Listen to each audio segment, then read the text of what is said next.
Welcome to Connect to Joy. Your host, Carol DeChaine, is an intuitive spiritual guide for practical matters and Marconic multidimensional energy practitioner. Her quest is to help you realize new possibilities, discover and release what holds you back, and enable you to manifest an inspired life filled with joy. Join us on this journey of transformation. Now, here's your host, Carol DeChaine. Welcome, beautiful spirits. Thank you for joining me here today. I'm Carol DeChaine, and my passion in life is to help you find your joy, to release what holds you back, and assist you to quantum leap your journey of self-discovery. I'm an intuitive, certified in life and business coaching, and a Marconic multidimensional energy practitioner and teacher. So if you're ready to start creating that life you've only dreamed of, that you deserve, let's have some fun. And let's get started right now. Today, we're going to talk about a subject that I didn't even realize I knew as much about as I do. It's how to defeat stage fright. Because I want you to be able to speak anywhere, because part of living a limitless life has to do with letting yourself do what you want and be who you want to be. And this is a fear that is really prevalent, because they say that more people are more afraid of giving a speech in public than they are afraid of death, which means that more people would rather die than give the eulogy. I don't seem to agree with that. I would rather give the eulogy even when I was afraid, because I was more afraid of death at the time. I decided to talk about it because between having acted for lots and lots of years, and I won't tell you how many because I started in high school, I've been afraid of speaking as myself, my personal self, because acting, let's put it this way, you have a script, you have a character, you have all these things that you hide behind. And you don't have to see the audience most of the time either, because you can't see them. They're in the dark. But I've been going to Toastmasters for, I think, about 3 years now, maybe over 3. And so I've learned a lot there as well about being me now that were a little different.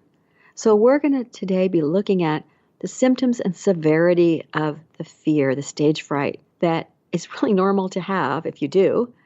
The 3 types of speaking that can cause stage fright, the top 8 reasons you might have it, and most importantly, we're going to talk about how to prepare. 7 steps to release the fear right before you go on stage, and what to do actually even during the speech, because the whole goal is to help you relax, to help you focus, to deliver whatever you want to deliver in a way that's empowered and that you have fun doing it.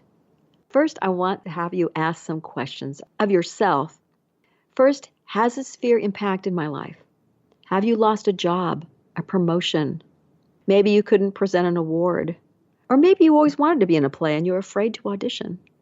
Or maybe you hate going to parties because you don't know what to say to people. Or even dating one-on-one, you don't know what to say, so you don't want to do that either. The next question to ask yourself is, how do I feel when I have to speak in public? We're going to talk about symptoms that you might be feeling. How do you feel? The next question is, do I want to speak in public?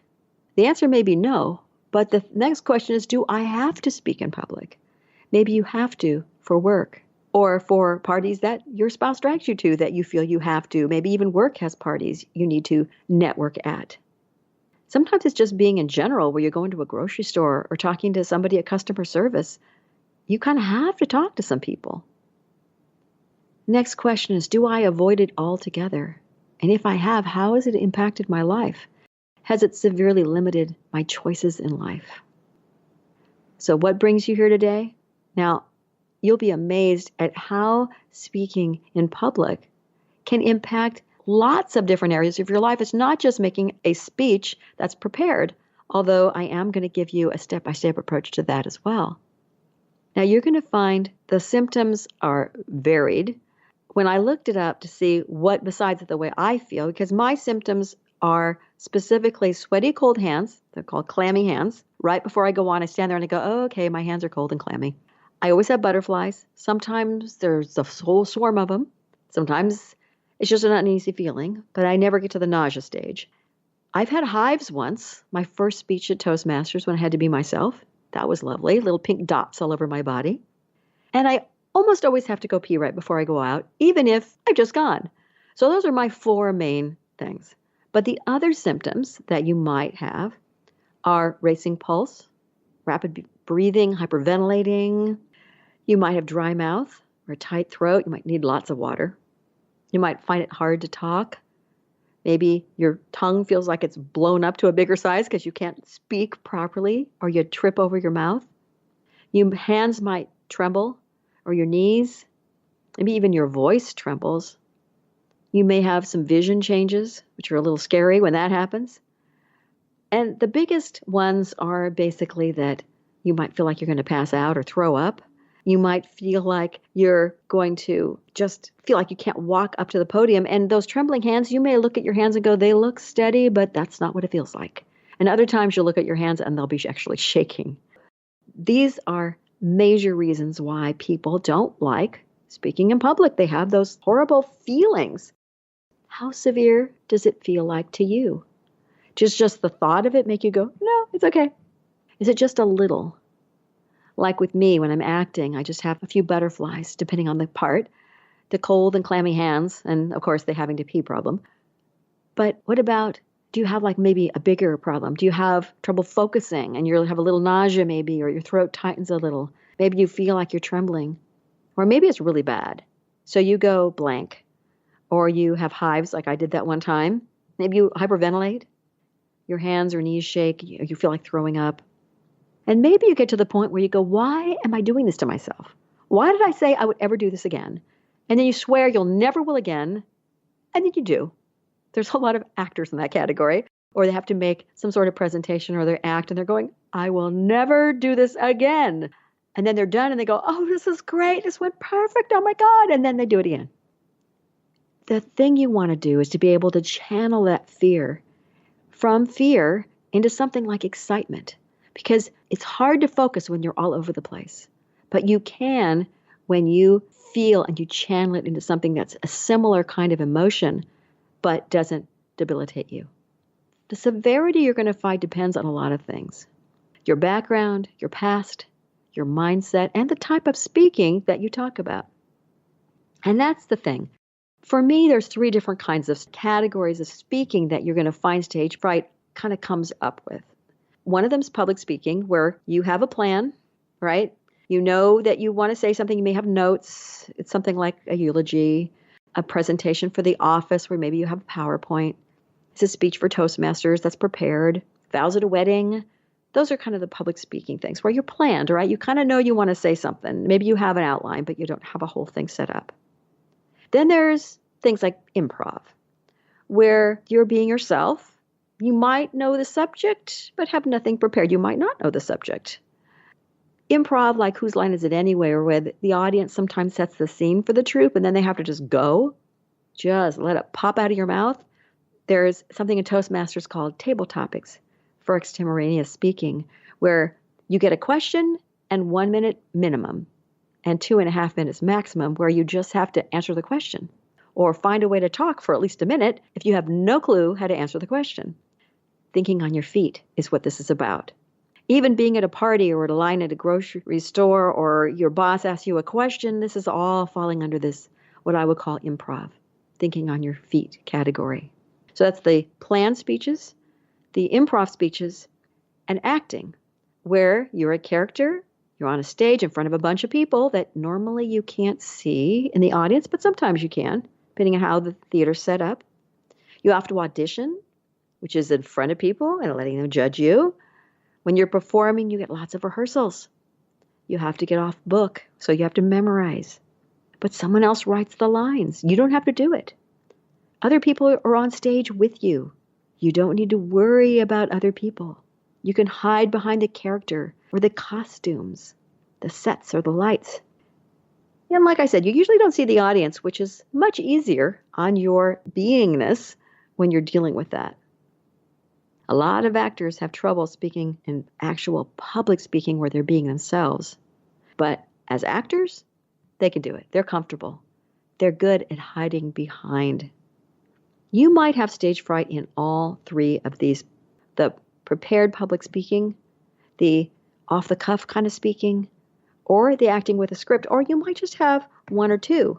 For me, the acting I got used to. I was a little scared at first, and sometimes auditions It's a little different from, because you're still yourself when you do your audition, but you're prepared, so you may not be as scared.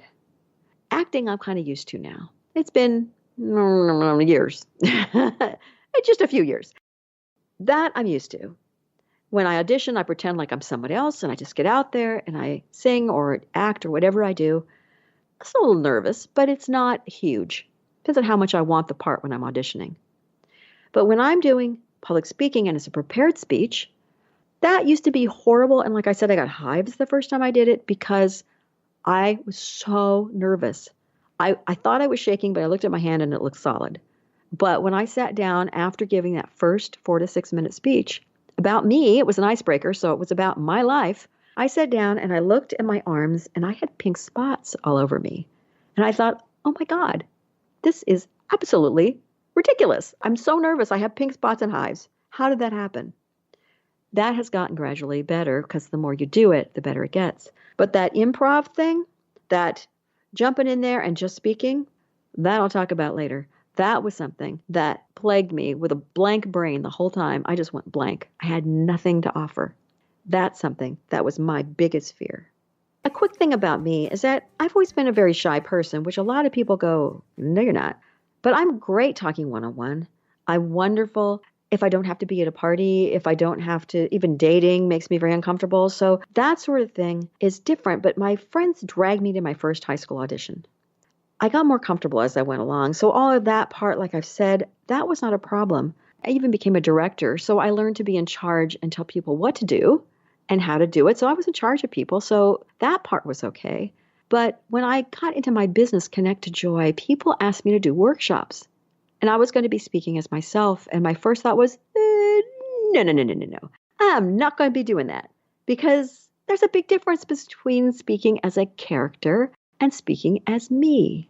With acting, the severity of my fear was nothing much. Improv, really bad. But prepared speaking, not good either. With the workshops, it's both prepared and a little improv when you're answering questions. Since I had to be myself, I did some work to try and figure out where I could go to learn and like going to school almost for speaking. And Toastmasters was where I ended up landing. I looked at a couple different places, but they give me experience in all three types. So I highly recommend them, and I don't get anything from it. I do have a Toastmasters group if you want to join it, of course, in my area. There's different roles you have to explain. You have to do prepared speeches. There's the table topics I mentioned, so you have to kind of answer a question off the top of your head, which after, even in the first year, I won a first prize award in table topics. And I used to have a total blank brain when it came to responding to anything. I mean, improv, even amongst the people who had never done it before, I was the last one to join in because I just could never think of anything. Having won that award made me realize that you can train yourself to do just about anything. You can train yourself to get rid of the stage fright. So now we're going to get into those 8 reasons, some obvious, some not so obvious, that will impact you, realizing that it's all about mindset. The first reason that you might have stage fright is that you're just unprepared. You don't practice enough. You need rehearsals. You need to make sure you're timing. If there's a prepared speech, you know how long it's going to take. Time management is huge in Toastmasters. And when you're acting, some people have dreams or nightmares that they're in the wrong play. They don't know their lines. You know, that old I'm naked going one, like going to school naked. It's those fears that come up in your dreams. We're going to talk about more of that later. Being unprepared is a big one. Another reason you might have stage fright is that you're just afraid of being judged. You don't want to be considered a bad speaker or boring or even a bad person. Or if you're an actor and there's a critic in the audience, you don't want the critic to think of you as bad and write you up, or the audience booing or laughing at the wrong time or maybe getting up and walking out. There's a lot of fear in being judged. You also might have fear of making a mistake, where you're afraid you're going to trip over your tongue, speak the words wrong, which I know you've probably heard me do in the show. You might have the fear that you're going to use one word instead of another, using words wrong, losing your place in a speech, or going blank, really bad, so that you have to scramble. Sometimes when you're acting with other people, you have to cover for them. And when either you make the mistake and they have to cover for you, or they make the mistake, this is where I learned my biggest lesson on how to get through that mindset because I was stuck. It's like I couldn't get the wheels to grind in my head. When somebody would go up on a line, I would be lost. But I have to say, I did Music Band. I played Marian the Librarian, oh so few years ago, many years ago. And there's a scene towards the end where the anvil salesman comes out and she has to talk him into not turning in Harold Hill. Just the two of them. And this poor guy, really nice man, had never done a large role before. So he went up on every single line the first time he had to be off book, which was right before we opened. And he'd look at me with this absolutely fearful expression in his face. And I remember having that fear whenever I would do improv. So I was trying to help him because I was thinking of him because there was no audience yet. So every day he'd get a little better until opening night when he got every single line right. And the pause that hit, I thought, okay, what? Oh, it's my line. And later he said, oh my God, what did I forget? And I said, oh, no, I forgot. So it can hit anybody. But that particular thing was a big learning curve for me. So you can learn to start those wheels going and just moving along if you have this problem. The fourth reason you might have stage fright is that you're focused on yourself instead of on your listeners. If you're shy or introverted or have low self-esteem, you might be too stuck in your nervousness. You're focusing on yourself and how you're going to do badly and all those other things and your problems. You forget why you're there. Your listeners want you to be good. Your audience wants you to succeed because they want to enjoy it. Very few people in the audience are not going to feel that way. So you want to make sure you're not so stuck in your own world that you can't be there for why you're there in the first place. Another reason you might have stage fright is that you have past history where things didn't go out quite so well, and you're just afraid that things repeating themselves. You have this pervasive fear that you're going to mess it up. Because you have. And if you haven't, you still feel like you have, and that might be a past life thing. I don't know if you don't believe in that, that's fine, but it's something that you have this fear of repeating the same problem.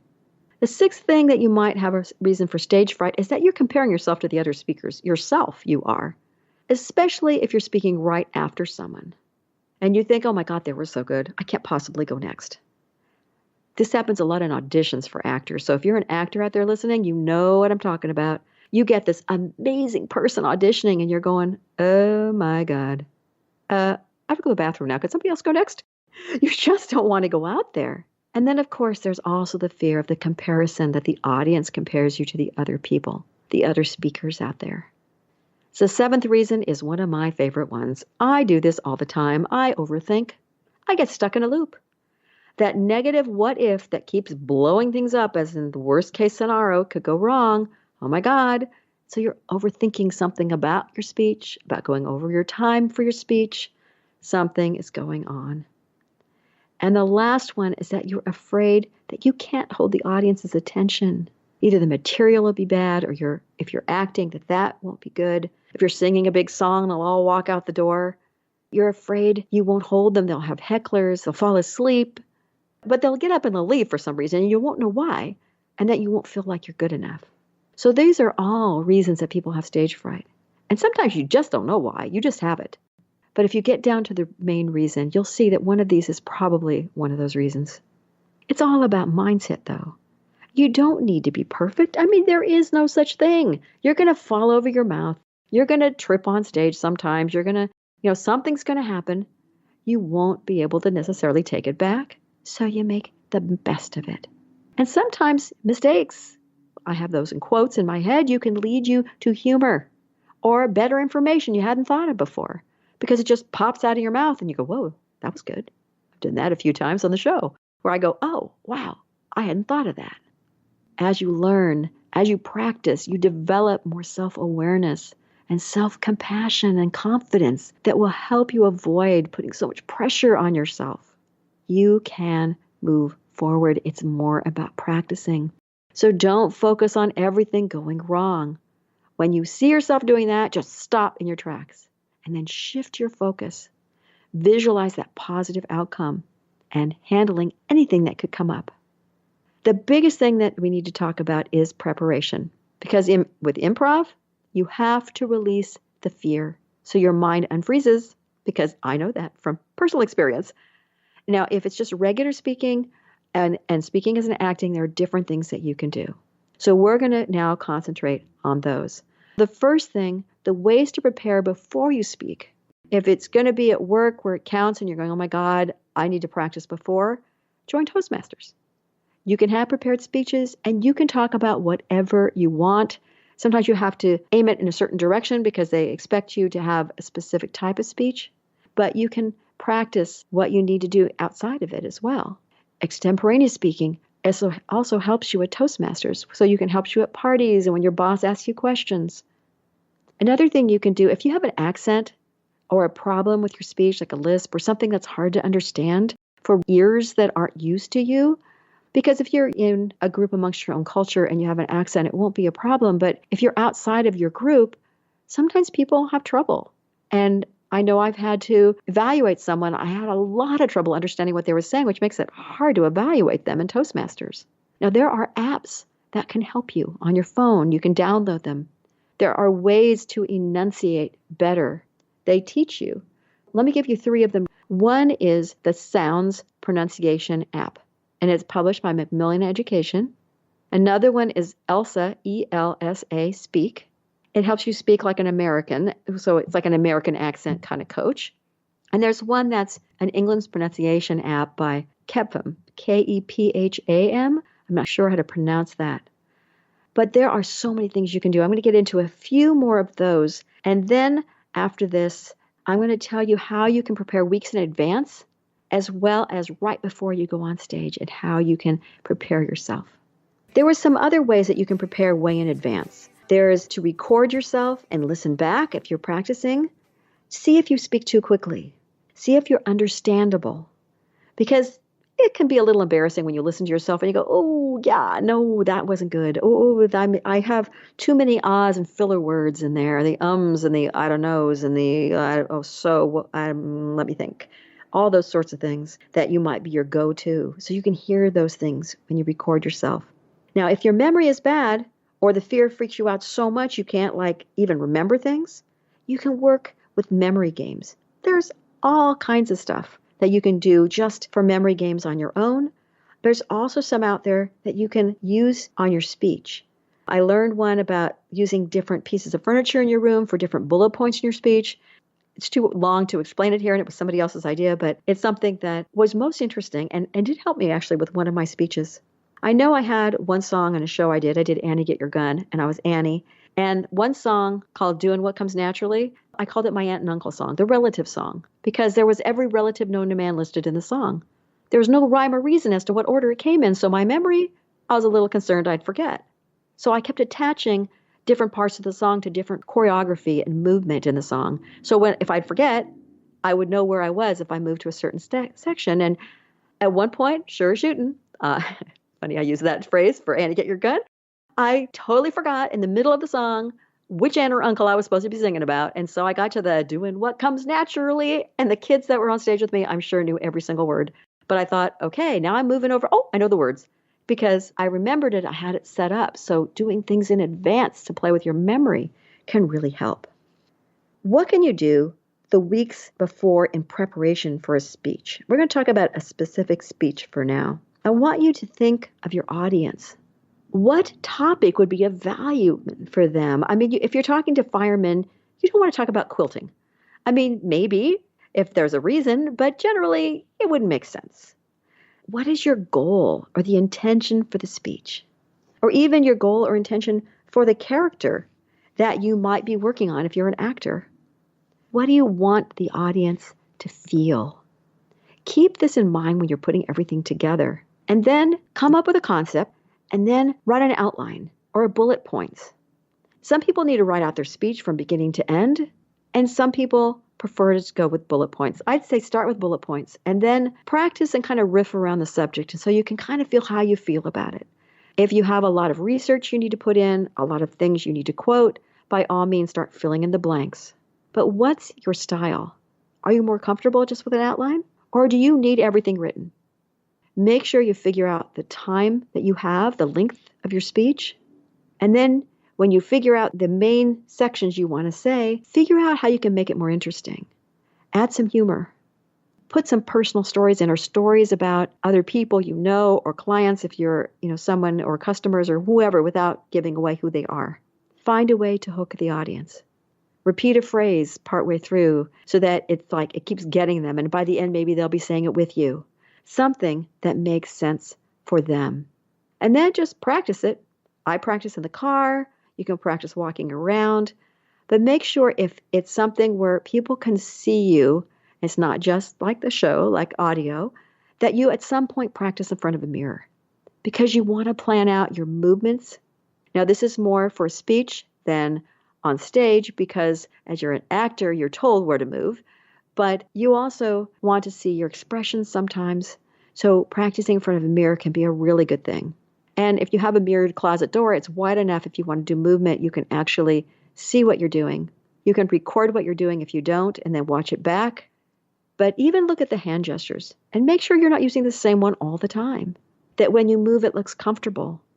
That it makes sense and you're doing like kind of helping the audience picture what you're talking about instead of making zero sense. That you're moving and you're pacing and that's just distracting. So make sure that you watch yourself. And then at some point, ask a person or two to actually listen to your speech. It will go so much better if the first time you do it in public, it isn't the first time you've had an audience. It might be weird and it might feel incredibly uncomfortable the first time you do it. But I'm telling you, you're going to be much more comfortable when you do it where it's important and where it counts if you do that.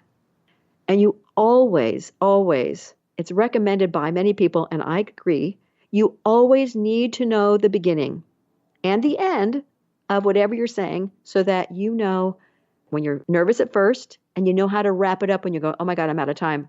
I know where to jump to. I know where the ending is, where it makes sense in case I get carried away and off track. With acting, you memorize lines.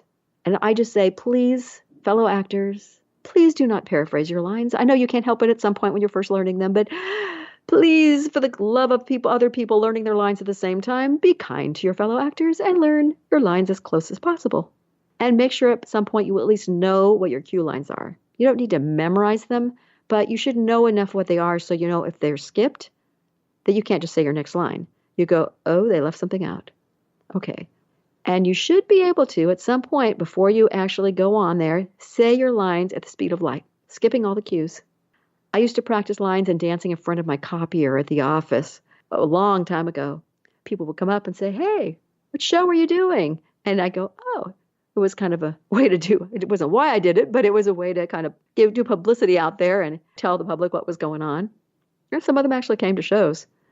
You also will be way less likely to forget your lines if you know them really fast, you practiced them with a person. However you need to do it, everybody has their own way of learning lines as an actor. And I will definitely put that out there. But know them so well inside and out. Otherwise, you're going to forget. If you visualize the speech or the scene going well and the reactions of the audience and how you feel like you're really successful afterwards, this is also a really good thing you can do before.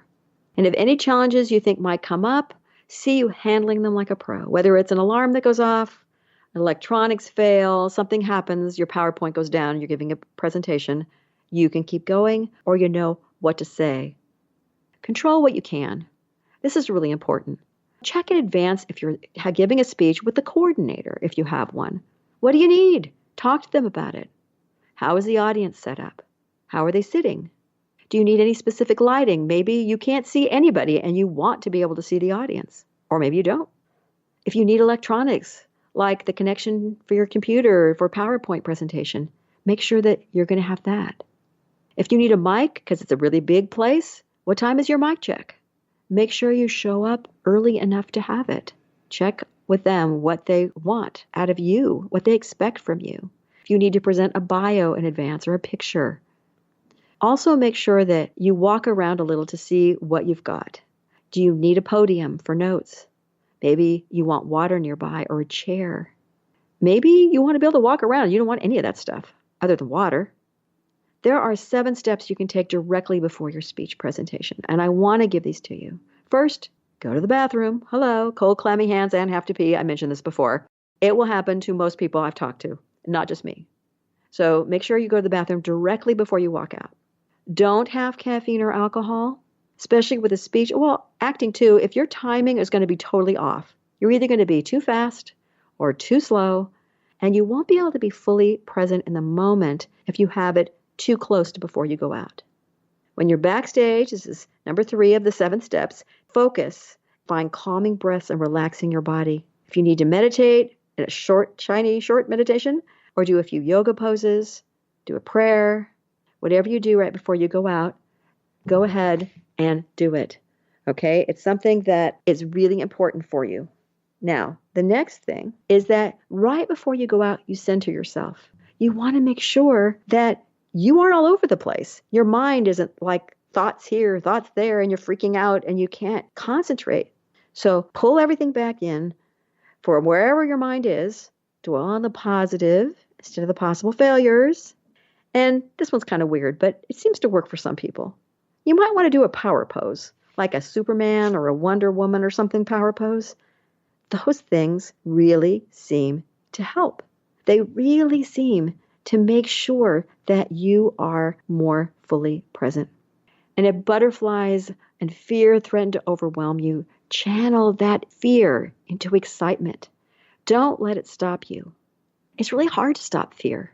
It's easier to channel it into something that's similar to it.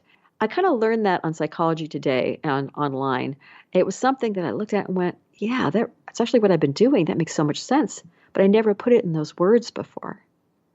Number 6 is to think of the first line or two so that if you have forgotten in the past or you have notes on the podium, you might be okay. But think of them before you go out so you can really feel like you're ready to go. Because once you get past those first couple of lines, it's going to be so much easier to calm down. And that has to do with either your speaking or your acting. It doesn't matter. Either way, know the beginning, especially if you do a monologue, people, and you're on stage as an actor, know the first few lines, like in your sleep. Number 7 is as you step out, smile and let go of thinking about yourself.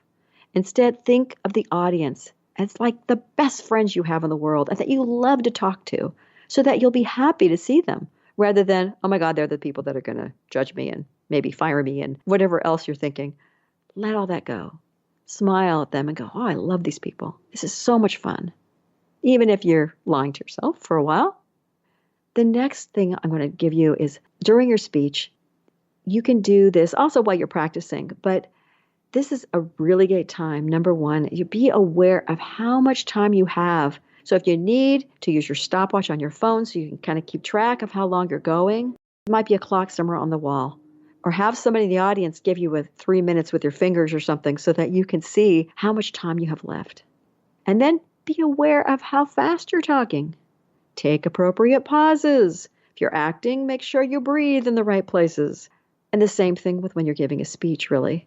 Make sure that you don't speak so fast or so slow that it doesn't work. Usually it's fast when you're nervous, though, I have to say. And the third thing, pay attention to your enunciation. Make sure that you can be understood, not just because of the speed, but especially if you have an accent, that you are clipping your words enough and enunciating enough to help the people who aren't used to hearing you. Because that's kind of your job, to help people who don't quite get you, haven't quite heard you before. It takes a while for the ear to get used to people. Also, another thing you can do during your speech is to connect to the audience. During a speech, eye contact is important, so you need to go ahead and pick somebody in the audience to look at. Why I say in a speech it's important, because acting most of the time, it's the fourth wall. You don't look at the audience. So when you don't look at the audience, you're looking out at nothing. So it's way different. And I had to learn the difference for a speech. With a speech, you want to look at the audience if you can see them, and it's not this massive audience out there where you're just lit and you can't see them. So speak to someone for a few lines and then pick the next person for the next few sentences that you're saying and really feel like you're connecting to them. If you see someone yawn, check their watch or get up and leave, ignore them. Don't tell yourself to hate you. They're leaving because they don't like you. Don't go into the negative of that. Just allow it to roll off your back. Do not take it personally because it's so easy to do that. Don't let it distract you or throw you off. Just assume there's always going to be people like that. People don't get enough sleep. It's too warm in the room. They have something they have to do a specific time. Let them be. The sixth thing is that you have to pay attention to the audience reactions, especially actors know this. You have to wait for laughs or applause. But people who give speeches aren't usually used to that. Be aware that those things are happening and then stop for a second and then start again wherever you left off. The last thing is to focus on the story that you're doing, on the speech or the acting. Focus on that and not on yourself.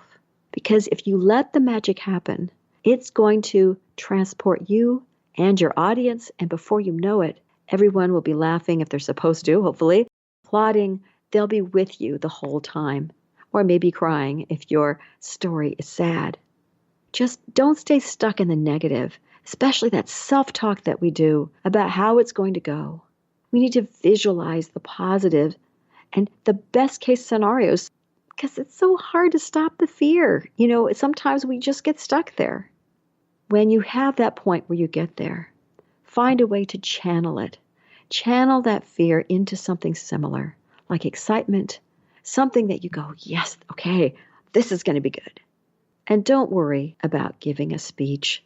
Just talk to people like you know them all, like they're your best friends, like there may be a room full of your family, instead of people that are critics, that are your bosses, that think you have to do it a certain way.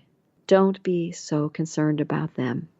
Just focus on being your unique best self, and don't compare yourself to anybody else. Know that you have a lot to give. You have a lot of information, a lot of stories, a lot of self that you can give to people. And people will find it as a gift if you do. If you love what you do, they'll take it as a gift, as you mean it to be. And that is truly the most important thing you can do. Thank you for listening to Connect to Joy. If you love the show, make sure you rate, review, and share this podcast.